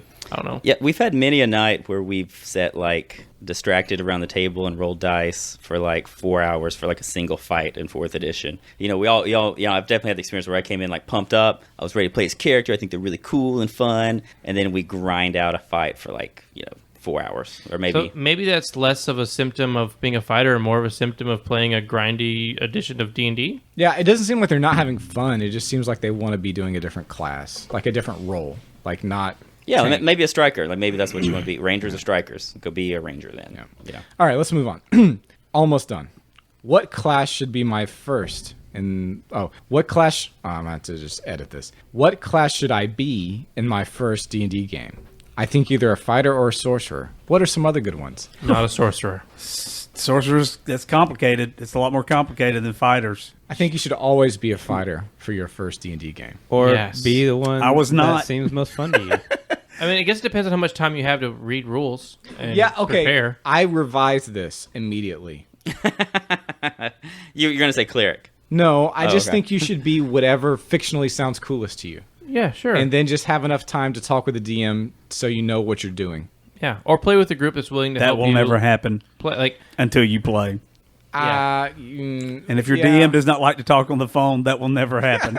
So if you're not a boomer, you won't want to try to talk on the phone. You'll chat in Discord. I don't have Yeah. time to be chatting. I would say rogue, just because they can do a lot of stuff. They're very versatile. yeah, And I it- think and that it seems like that would be a good place to start from to figure out what you really want to be. But to me, I would never pick rogue because I have zero interest in the archetype fictionally of a rogue. I don't care about it one bit. Really? Yeah, didn't we all just create characters for nothing but rogues? Yeah, then I realized I don't care about that at all. It was just a purely mechanical experiment, which maybe I will do. I created all the prep for it for a Thieves Guild game. But then I realized I don't care about Thieves Guild junk. we have that in common. I thought you just like deleted it all, but okay. No. It didn't sound interesting to me, but I wanted to do it just I for the have experience. 2 versions ready. One for Tailspire and one for tabletop usage using an actual map of a You know what sounds manor. interesting to me? Doing the thing we said we would do, which is make it all the way to level 20 I in our hate 1 to 20 campaign. I hate WotC, and I don't want to do any more WotC jump. We'll talk about this after. If you put a gun to my head, maybe I will do that. Hold on. Okay. Anyway, Going to my pickup. but yeah, now my revised opinion is you should just think, do I think Conan or like Solomon Kane or what's a wizard? Are there any cool wizards? No. Gandalf. Doctor Strange. Gandalf, Okay. Merlin. Gandalf. Okay. Yeah, there's cool wizards. How about that wizard from Gandalf, Saruman. Yeah. Okay, anyways, Okay, gas. yeah, like So- obscure text like the Lord of the Rings might have some cool wizards. Do you guys remember your first characters? Tom Bombadil. I think Yes. Stacy probably does. I've got a I do. joke. My I've got a first joke, but I'm character not was a gonna wizard. make it on air. My first character was Yonrin. My first character was Feanor, the A wizard, drow. in 3.5 D&D, and I liked that was in Feanor. Shackled City. Yeah, and I still remember I had a toad. Uh-huh. Familiar, Phoebe. That's right. I remember because I put so much fictional energy into this guy. I really liked him. That's right. See, it's just yeah. It doesn't matter what class. Just pick what sounds cool and then care about it. I did what sounded cool for my first class, and then later found out it wasn't cool because it was a Critical Role class. The Blood Hunter. Yeah. Okay. Yeah. Did you approach it, John, like in a way that you thought something was cool, and then you like thought up a character and like had like a backstory in mind and all kinds of stuff like that, or did you Yeah. say, So I looked at what can I do when I do the most damage as, or something? a little bit of both. Like I looked, okay, how can I do some cool damage? And I thought, okay, fictionally, how can I make a character that would make sense with these mechanics that I've chosen? And then I built the character around. And that's always a lot of times that's what I do. I say, oh, that's a cool mechanic. Let me build a character that makes sense for that mechanic, and that's how I And that was the PC, wind up a character. Yeah. the first PC. Okay. Tim, do you remember your first character? Nope. Do I remember your first character? I want to say the first time I played with. Was it a barbarian, probably? I wanna say I don't the- think so. Oh no, it was the paladin. I think I went fourth over, edition. No. I think the first time I technically played with any of you guys was I went over to Daniel's house. Jeremy Walker was there. I want to say it was Matt, Moose, and Walker and you. Yep. I mean, And Walker played. I think we were doing- Thakel the Barbarian. Yeah, we were doing Thakel the Defenestrated who got thrown out a window. we were doing we were doing that. It was my homebrew campaign. No. Yes. Yes. No, the one that I remember that I recall first time ever playing was just that one night, and it was what was that module? That's not the one. Worm or something. Oh, Age of Worms. Age of Worms, and we were doing like the first thing, and where you go down into the ruins. Yep. And there was a water elemental Yep. at some point. And you got killed in the water. But I think that did happen at some point. But I remember there was we had to climb a rope to get down into it. Yeah. And then he went to the top before us. That was and- Zach. It was That Zach? was Zach. I thought it was That would make I thought sense it was if he Jeremy was there. Walker, Walker was there. I think Walker was there too. and he was like, "Oh, I'm playing an evil character." Ha, ha, ha, ha. Now I think Walker was the one who did the rope. Zach was there doing a foot fetish. Oh, he was doing a foot. I was totally there. He was doing a foot fetish. Yeah. he went hard on that. Yeah. Yeah. But no, it was Walker who pulled the rope up and was like, "Nope, sorry." And we're like, I don't remember what class I was though. It was probably some sort of melee fighter or something. Yeah, probably. and he like edgelord walked like away from the hole. The explosions in the background. No one but understands He's me. not looking at it. No. Moose, do you remember your first character?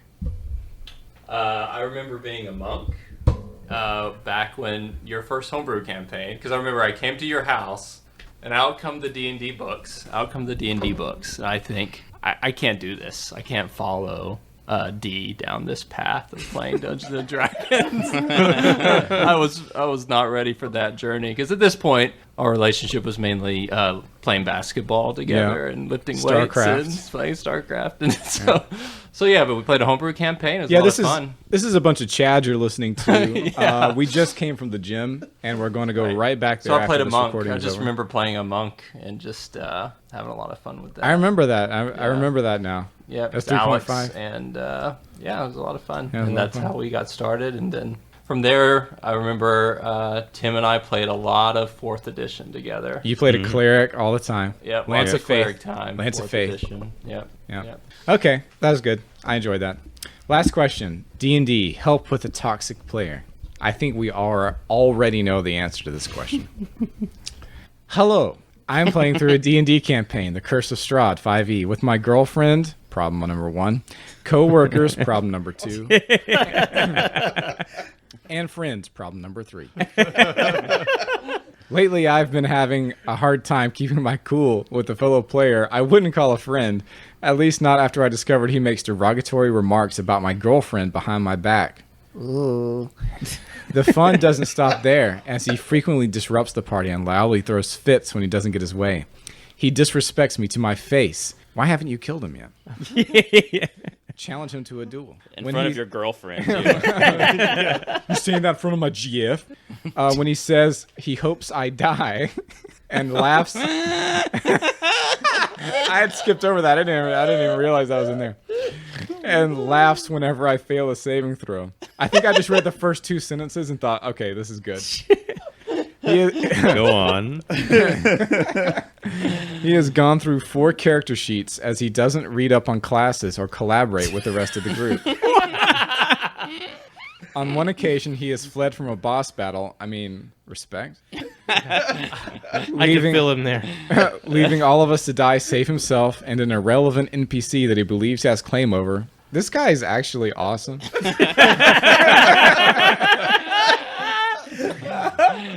Daniel's like, Wait, this is seems this about dangerous. me? Yeah, this Is is this about the dangerous. side group I had on the side? You're like, I don't think we should go in there. Daniel's like, I'm playing this. This is me. And didn't even remember doing it when we reconvened next session. I love this guy. He just does things and doesn't even remember them. Because he's so busy doing other things. This guy's a Chad. Oh yeah, but when I do it, Normally, I would confront someone like this respectfully. Oh, yeah, okay, OP, I'm sure you would. And ask them to leave. However, I can't do this because 2 reasons. He is the DM's cousin. And he is on the autism spectrum. well, there's a different layer. Well, that's why you like him so much. Yeah. Oh. Okay. I'm getting it. Everyone at one time or more, including the DM, have felt uncomfortable from his behavior. I don't know what to do. All caps, help. So this is not the DM. This is a player. How far on the spectrum is he? I That don't would be know. the question. He seems normal to me. Then he is way, way on the other end of the spectrum. Just ask him to. Well, I guess so. He's not. This guy's not the DM. Now he's a player. He's the DM's cousin. He's the DM's. No, the guy who wrote the post. He's just a player. He's a player, too. The OP is just a player. The problem player is the DM's cousin. Oof. He's got to worry. Nepotism. Find He's another got to group. worry because if he makes a strong move against him, he may start a blood feud with the DM's family. He's So, got to take that in mind. Just starting from the basic assumption here, do you find his play that problematic, really? I mean, does he do anything that crazy that, Asa doesn't like it. do every time? Or I've run from fights. We walked up to that troll in Dungeon Academy, and I said, nope. And so did you, Jim. And we ran away. Everybody else died. I might have started the fight. Yeah, I was let's, like- let's remember it like that instead. But I'm pretty sure Jim Instead, started let's it. remember it like that. I like your version You're better. You started the fight and then ran away. I mean, geez. I mean, if I were, Oh, geez, it was a troll.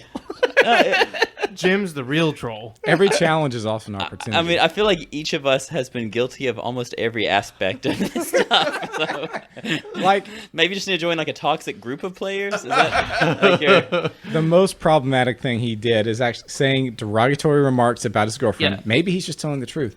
And then saying he wished the OP would die, and then laughing whenever the OP fails a saving throw. I mean, have we not that's all kinda- done that to one another at some point? it's hilarious. To be fair, I laugh I when hope I you fail die, a saving throw. and then I laugh when you fail. I've done that to probably every single person here. You've And definitely done it to let's be me. honest. I mean, I feel like there's a lot of like pointing fingers about who's on the spectrum or something. What is? I don't. Again, I don't see how it bears on his behavior necessarily. Isn't it understood that if you are playing D&D, You might be. And he's normally that type of person to like respectfully, talk it out. yeah, so he's saying, He's not the kind of person to go and like write this long thing on the internet. I started this question sympathizing with the OP because he's the OP. But I've taken a revisionist history of this account after reading through it a little bit and doing a close reading between the lines, deconstructing it a bit. Maybe the OP is the problem player. Maybe he needs to wish people die and laugh when they fail saving throws and tell the truth about their girlfriends. You know what I'm saying? Legit, though, I just think, just talk to somebody, man. Yeah, literally just talk to them. people. Just talk to people. That's of course the answer to this. Text him on send him a message on Discord and be like, hey, yo, I don't like the way you talk about my girlfriend. And he's gonna be like, "What are you talking about, LOL?" And then that's gonna be the end. Whatever. And if he does, then that's fine. At least, you tried. Then you're gonna go to Try. the DM. You're gonna go to the DM and be like, "Hey, your cousin, he's making remarks about my GF behind my back." The GM was And- like, "Yeah, I do too." Yeah. If he goes and talks to people, he's going to realize everyone is against him. He's gonna realize that the problem player is actually the coolest guy there, and they're all just having a D&D game for the excuse of getting to hang out with this guy. Yeah. He doesn't even remember what happened last session. He's just too busy doing awesome things and saving himself and winning D&D every single night. I mean, I think the answer for real though is just always the same, and you gotta just try to talk to somebody. Just talk to Just people. pull them aside and talk to them. Yeah, And if that doesn't work, you escalate. Yeah, no, Yeah. But if someone, Take off your gloves, slap them in the face, throw it on the ground. yeah, He pulls out a knife, you pull out a gun. but Pull out a real gun, talk you again. pull out the Constitution of the United States. They keep, but the whole autism thing. I just want to say it has nothing to do with this behavior really, and there's nothing that would keep him from saying something about the behavior. Like, you know, this person doesn't sound like that dysfunctional. You can't say, yeah, you shouldn't talk about my girlfriend like that, or that the GM, who's his cousin, couldn't talk to him about these specific concerns. But Yeah, I And know. if all that somebody- fails, he it's- just needs to quit playing. Yeah, just go to another group. yeah, you're not like stupid or incapable of understanding like basic moral things when you're on the spectrum. That's not what it is. So just kind of throwing that out there. Thank you, Jim. Yeah. That makes me feel better. And if you're young enough, you can always get parents involved. That's right. That seems like kind of a young person problem that we're looking at here. That's right. You can always just tattletale. So I'm Get curious. parents involved in with your middle age too, because that would be hilarious. I'm gonna have my 70-something-year-old mom come in here and just reprimand y'all for calling me a boomer. That's right. You can find them on Facebook. Y'all leave my baby alone. And then Leave my baby you know alone. what we'll do? We'll look at find them them on and say, Facebook and "Okay, boomer." I'd have to fight you if you call my mom. That's a a dead boomer. meme now. We can't say that anymore. So, what do you guys consider a toxic player, and have y'all ever played You? with somebody? Daniel. yes. Besides me, and evidently my mom. So a toxic player for me would be someone who isn't really even trying to play the game. He's he's Someone who pulls always the rope on the distracted. rest of the party. Yeah. So I mean, he's distracted. He's not engaged at all. He's distracting everybody else at the table. He's not really listening. He doesn't know anything that's written on his character sheet or anything that's going on at the table. He's just sitting on his phone or something. It's someone who's not actually playing the game is pretty toxic. But Have then- you played? I Have you think played with all of people like us- that? Absolutely. I think all of us have been toxic players at some time. Yeah, totally. Absolutely. Oh, yeah. I totally. I'm have, intentionally have a not been great toxic at it player before. against Daniel frequently. Yes, I know. I know. We're gonna talk about this after the cast. And there's people who like stir up like drama unnecessarily. I don't know. People who complain a lot or something. Yeah. For me, like But I don't know. toxic player is somebody who is stirring up real life drama at the game table. Yeah, people who are not contributing to the object of the game is what I would say. Yeah. Yep.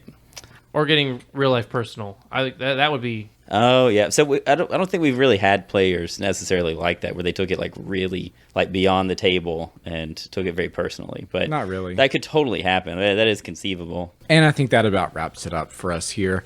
At GG there may have been something that required editing for the abrupt stop that you may have noticed.